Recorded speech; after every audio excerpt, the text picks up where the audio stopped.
Selamat siang, saudara-saudara yang terkasih di dalam Tuhan Yesus Kristus. Kita kembali bertemu dalam ibadah Komisi Dewasa GKI Mangga Besar. Hari ini, hari Rabu, tanggal 19 Mei 2021. Mari kita mengawali ibadah kita dengan menaikkan pujian dari KJ 240, 1 dan 3. Datanglah ya sumber rahmat.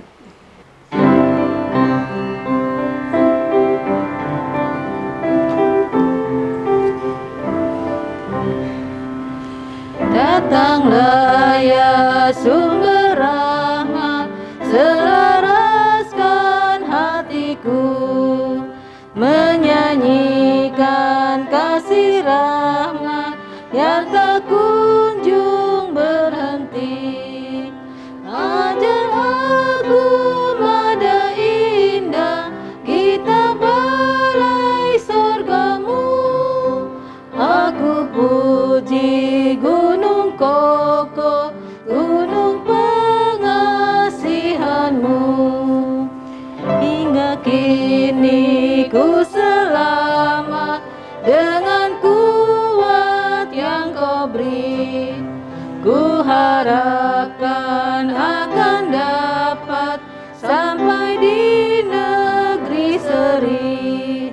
Yesus cari akan daku, domba binal yang sesat, untuk membela diriku, dipikunya salib berat.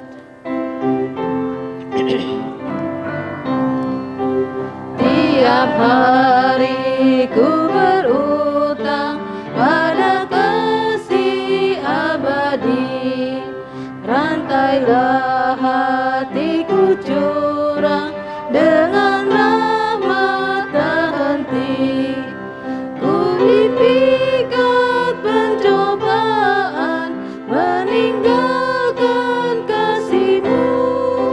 Inilah hatiku Tuhan, meteraikan bagi-Mu. Bapa yang bertata dalam kerajaan surga, puji syukur kami panjatkan kepadamu atas kasih dan rahmat-Mu yang selalu baru setiap hari yang kami lalui.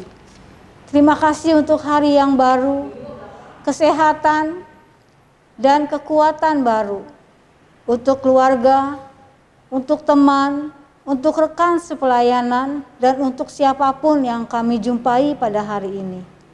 Ampuni dosa dan pelanggaran yang kami buat, yang mendukakan hati Tuhan.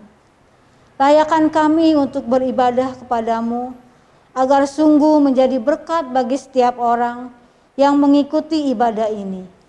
Di dalam nama Tuhan kami Yesus Kristus kami berdoa. Amin. Kata pembuka, 1, 2, 3. Tema Komisi Dewasa pada siang hari ini, menanti, mengevaluasi, dan membenahi.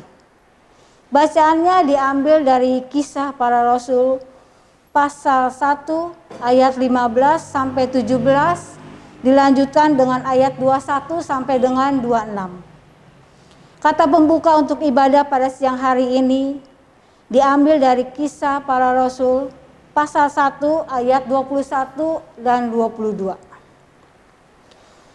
Jadi harus ditambahkan kepada kami seorang dari mereka yang senantiasa datang berkumpul dengan kami selama Tuhan Yesus bersama-sama dengan kami, yaitu mulai dari baptisan Yohanes sampai hari Yesus terangkat ke surga, meninggalkan kami, untuk menjadi saksi dengan kami tentang kebangkitannya.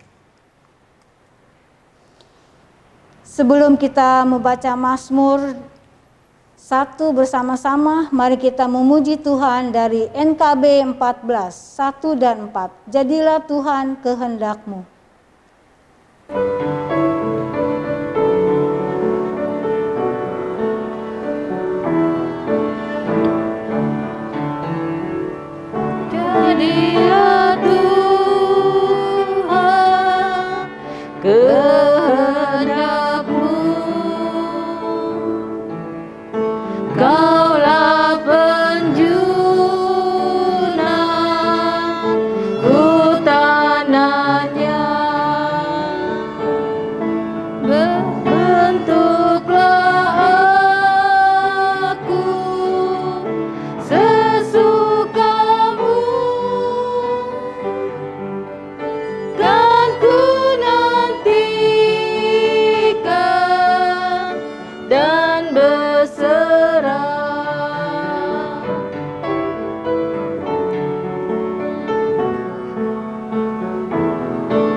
Bapak, Ibu, Saudara, saya mengajak kita semua untuk membuka dan membaca secara bersama-sama pada Mazmur 1.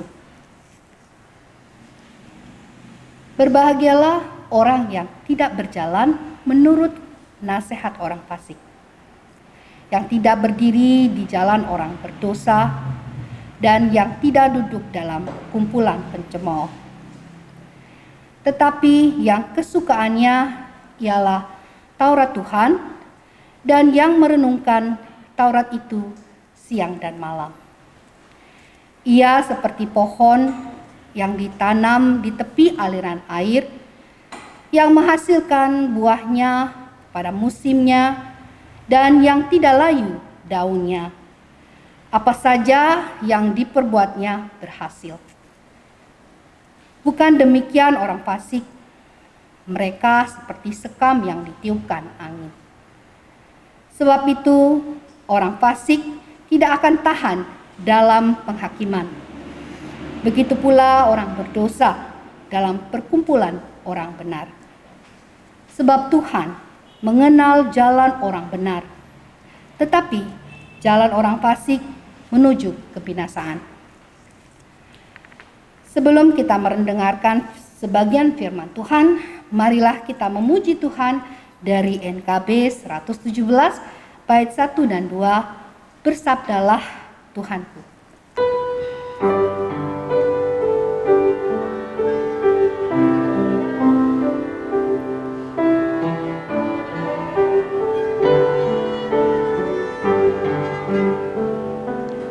Bersabdalah Tuhanku, tetap di relung hatiku. Nyatakanlah maksudmu, memandu segenap langkahku. Firman-Mu ya Tuhanku, setiap saat ku perlu, dan jadilah suluhku, sehingga hatiku teguh.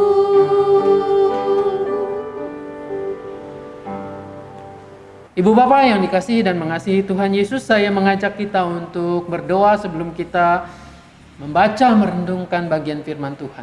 Mari kita berdoa. Bapa di dalam surga, puji syukur dan terima kasih untuk kasih dan kebaikan-Mu.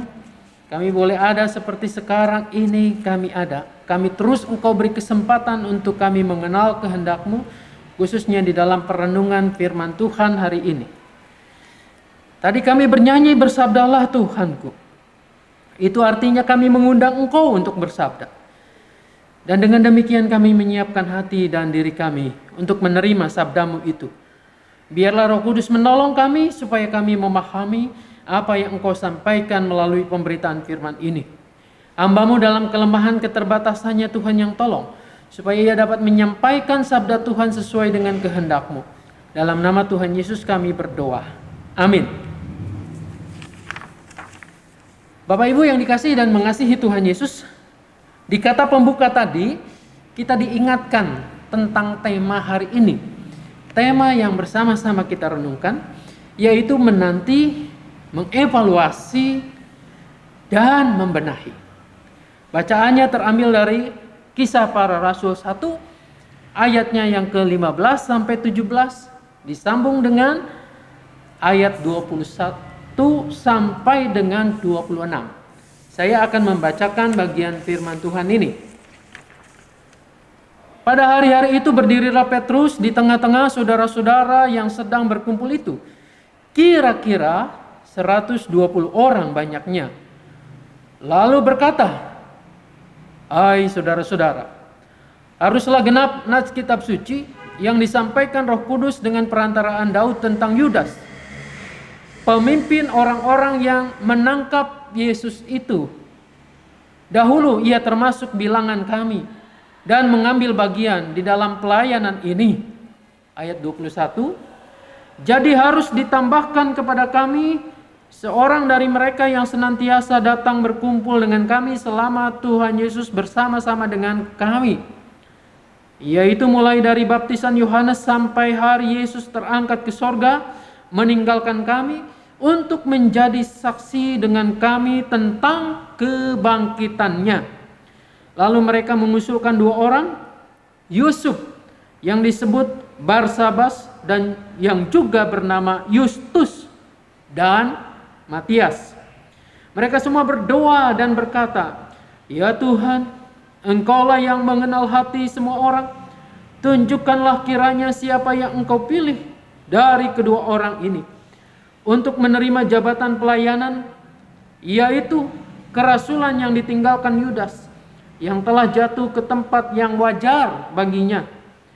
Lalu mereka membuang undi bagi kedua orang itu, dan yang kena undi adalah Matias, dan dengan demikian ia ditambahkan kepada bilangan ke-11 rasul itu. Sampai demikian jauh pembacaan Alkitab ini, Tuhan Yesus berkata, yang berbahagia adalah kita yang mau mendengarkan firman Allah, memelihara ini tentu dengan melakukan dalam kehidupan kita hari demi hari. Haleluya. Menanti. Saudara-saudara, saya yakin dan percaya bahwa kita semua suatu kali pasti pernah menanti. Menanti atau menunggu. Konon ada orang yang mengatakan atau berkesimpulan, pekerjaan yang paling membosankan adalah menanti. Menanti merupakan pekerjaan yang menjemukan. Mungkin ada benarnya, saudara-saudara. Bayangkan kalau kita mengantri, menanti untuk pemeriksaan di dokter misalnya. Dokternya bagus, dokternya terkenal, maka antriannya semakin panjang. Tidak jarang ada banyak orang berkeluh kesah. Tidak jarang juga ada orang mengatakan, wah ini mah dengan menanti seperti ini, orang yang gak sakit, bisa emosianan, bisa marah-marah dan seterusnya. Lalu menanti juga misalnya, kalau kita menanti di sebuah warung, sebuah restoran yang cukup ramai, yang diminati, yang enak, yang terkenal, ada proses antrian itu. Demikian pula mungkin kita mengantri, mendaftarkan diri di BPJS, mendaftarkan diri untuk kita mulai divaksin. Antrian panjang. Pekerjaan memang membosankan. Tidak lama baru lewat kita juga menyaksikan penantian, menunggu ini. Misalnya dengan saudara-saudara kita umat muslim, menunggu buka puasa. Saudara-saudara, saya tidak tahu apa yang mereka lakukan atau bosan atau tidak. Dan saya tidak berhak juga berkomentar itu. Nah, saudara-saudara, ada hal-hal tertentu yang memang benar, yang nyata-nyata bahwa menanti itu adalah pekerjaan yang melelahkan, yang membosankan. Tetapi apakah hanya itu? Bahwa dalam penantian, apa yang kita lakukan, apa yang kita kerjakan itu wujud dari kebosanan kita. Ternyata tidak mesti harus seperti itu. Nah, saudara-saudara, tema kali ini menanti mestinya harusnya disambung dengan kalau mengevaluasi, menanti dengan mengevaluasi dan berbenah. Nah, ketika ini dirangkaikan menjadi sebuah kalimat tema, artinya dalam penantian itu ada sesuatu yang perlu kita kerjakan, yang perlu kita bereskan. Barangkali ketika kita akan menanti pemeriksaan kesehatan, saudara-saudara, alangkah baiknya juga kita mempersiapkan diri. Ya memang udah tahu bahwa ini dokternya terkenal, antriannya panjang. Apa yang harus kita siapkan? Ya minimal persiapan mental kita. Lalu kemudian pendaftaran yang lebih awal. Nah di samping itu adalah bagaimana kita juga menyiapkan diri kita agar kondisi badan ini baik. Cukup menopang kita. Lalu menyiapkan hasil-hasil laboratorium, menyiapkan kembali pemeriksaan yang lalu kemudian apa yang sudah kita lakukan kita ingat-ingat. Sehingga ketika dokter bertanya, kita juga tidak membuang waktu. Ketika dokter mengevaluasi pemeriksaan-pemeriksaan yang lalu, kita punya catatan-catatan medis yang sudah disiapkan. Alangkah lebih baiknya persiapan itu dilakukan untuk mempermudah pemeriksaan berikutnya. Nah, saudara-saudara, juga ketika kita misalnya menanti, biasanya orang kalau lagi kasmaran menanti pacarnya datang berkunjung. Saudara-saudara, rasanya penantian ini bukan penantian yang menjemukan, tetapi penantian untuk berbenah, untuk melakukan segala persiapan. Kalau orang yang sedang jatuh cinta ini menantikan kekasih, pasti dia akan mungkin ya sedikit banyaknya berbenah, berdandan juga. Agar terlihat segar, agar terlihat cantik, agar terlihat menarik oleh kekasihnya lalu menyambutnya. Jadi untuk itu ada persiapan-persiapan. Berbenah diri. Nah firman Tuhan kali ini mengajak kita semua juga untuk merenungkan, berefleksi ini. Pada saat kita membaca bagian ini, kisah Rasul ini, dikisahkan memang Tuhan Yesus terangkat naik ke sorga. Lalu kemudian ia meminta untuk murid-muridnya tetap sehati sepikir, untuk tetap bersekutu, menantikan kuasa yang akan diberikan, yaitu turunnya Roh Kudus yang akan menolong mereka untuk melakukan tugas-tugas yang diperintahkan oleh Tuhan Yesus itu. Nah, apakah mereka kemudian lalu berdiam diri saja menantikan, ya udah nantikan Roh Kudus akan turun, akan menyertai, ya udah kita diam aja. Diam secara pasif. Ternyata bukan itu. Para murid tidak melakukan berdiam diri, menunggu, menanti begitu saja.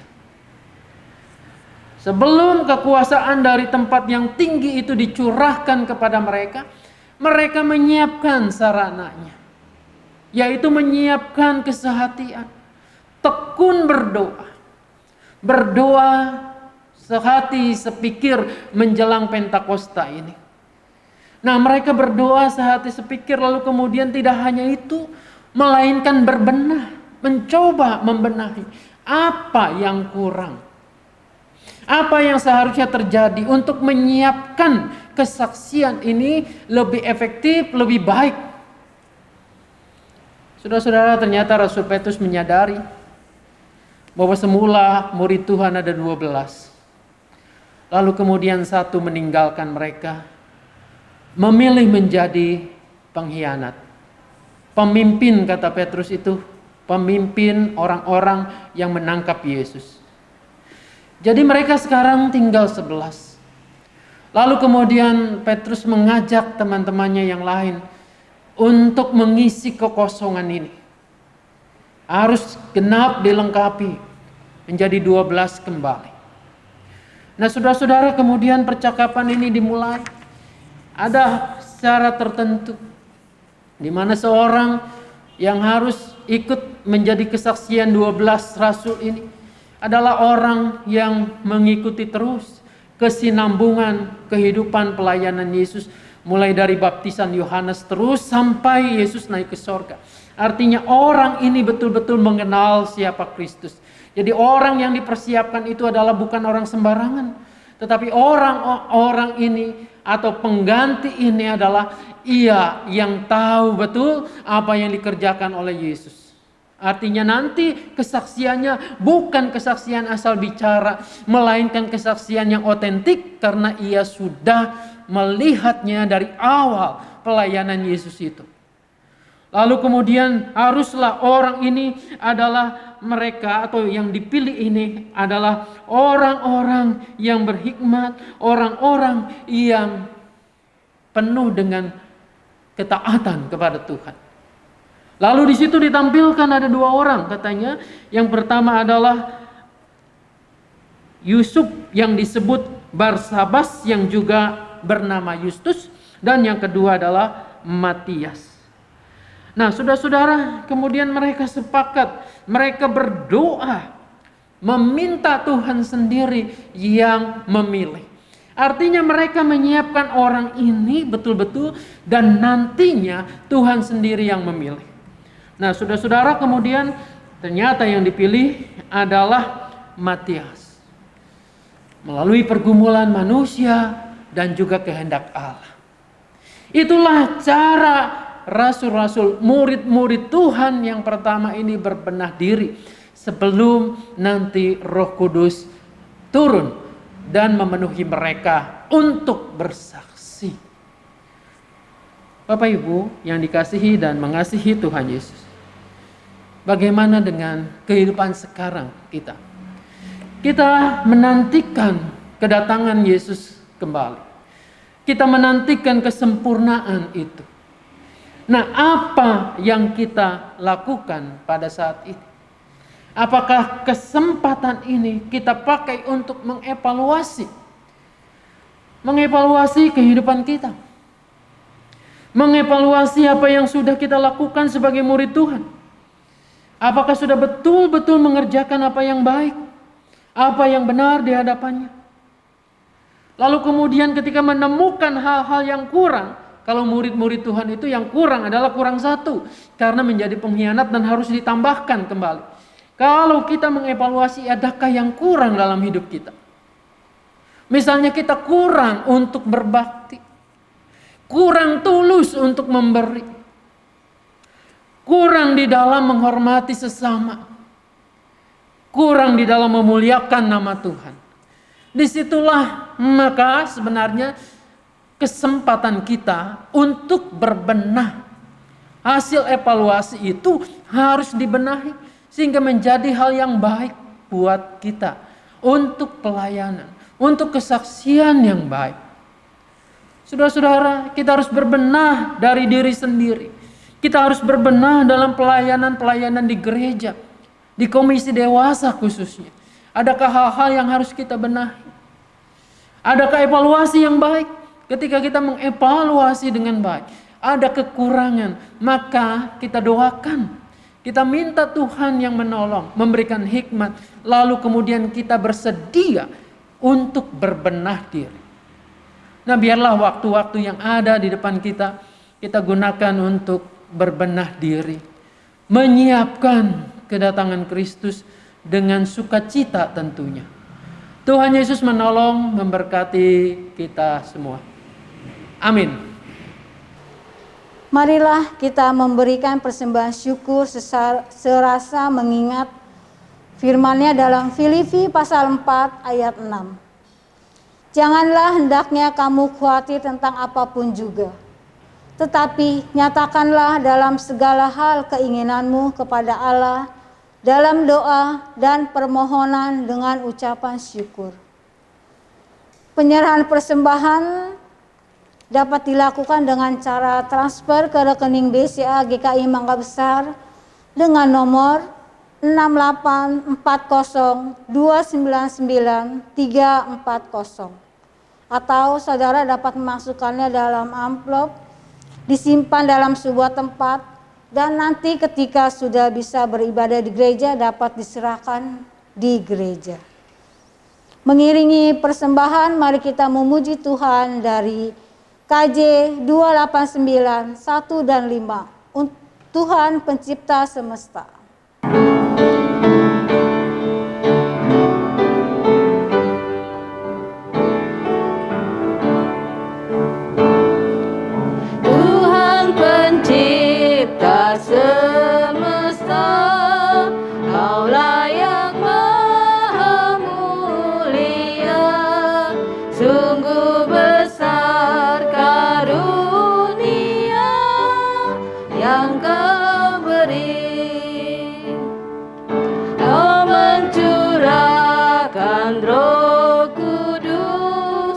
dengan segala yang perlu.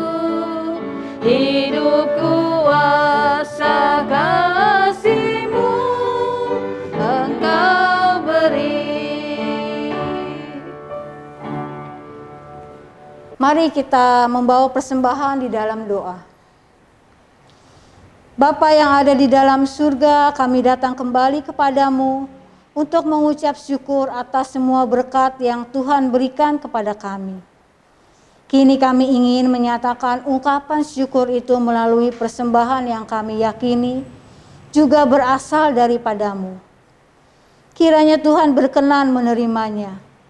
Pakai tangan-tangan yang mengelola agar persembahan ini boleh menjadi berkat, terutama bagi jemaat-Mu di GKI Mangga Besar.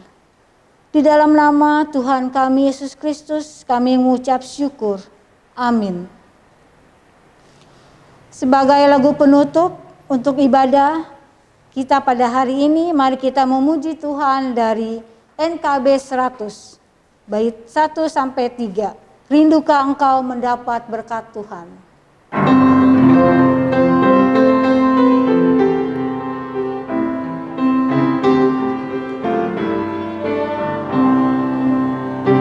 Rindukah engkau mendapat berkat Tuhan yang penuh di seluruh hidupmu?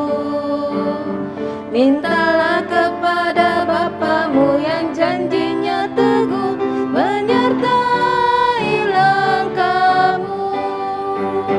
Roh Kudus terus meluap di hatimu, karena Tuhan berpesan, bawalah bejanamu. Roh Kudus terus meluap di hatimu, pun dengan kuasanya. Bawalah bejanamu yang kosong pada penebus, wahai kawan yang lesu. Dengan hati yang rendah tetap nantikan Roh Kudus masuk dalam hatimu. Roh Kudus terus meluap di hatimu, karena Tuhan berpesan, bawalah bejanamu. Roh Kudus terus meluap di hatimu, pun dengan kuasanya.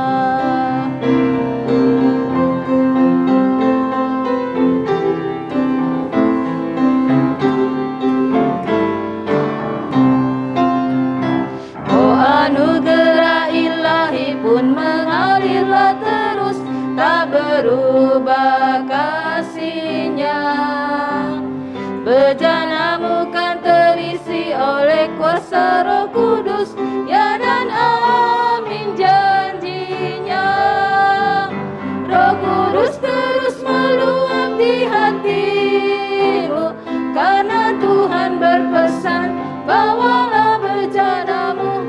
Roh Kudus terus meluap di hatimu, pun dengan kuasanya. Bapak Ibu, mari kita berdoa. Terima kasih Bapa di surga, Engkau menolong kami. Untuk kami sebagai anak-anak Tuhan, murid-murid Kristus senantiasa menanti, tapi mengisinya dengan mengevaluasi apa yang sudah kami kerjakan. Lalu hasil evaluasi itu dapat kami benahi dengan baik. Ketika ada hal-hal yang tidak berkenan kepadamu, mampukan kami untuk mau dibenahi, untuk berbenah diri, menjadi semakin baik. Bapa, waktu yang Engkau berikan kepada setiap kami tentu terbatas. Biarlah dalam keterbatasan waktu ini, kami dapat melakukan tugas-tugas pelayanan dengan baik. Kami berdoa untuk setiap pergumulan-pergumulan kehidupan kami. Engkau yang menolong ketika kami menghadapi berbagai macam pergumulan, entah sakit penyakit, kebutuhan ekonomi, pekerjaan kami, pergumulan kami dengan pasangan kami, dengan anak-anak kami, dengan orang tua kami. Biarlah Tuhan yang menolong. Kami terus mendoakan untuk setiap saudara-saudara kami, orang-orang yang kami kasihi yang pada saat ini sedang dalam keadaan sakit, usia lanjut, fisik yang terbatas. Kiranya Bapa di surga berkenan menolong, menguatkan, memberikan kepada mereka pendampingan, memberikan kepada mereka pengharapan yang baik. Inilah ya Bapa doa-doa kami. Kami berdoa di dalam nama Tuhan kami Yesus Kristus. Amin.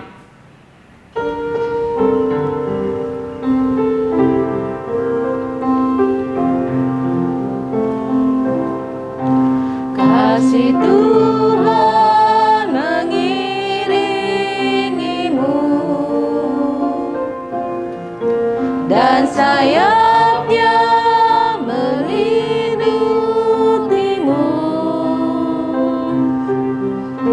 Tangan Tuhan pegang di dalam hidupmu. Majulah dalam terang kasih-Nya.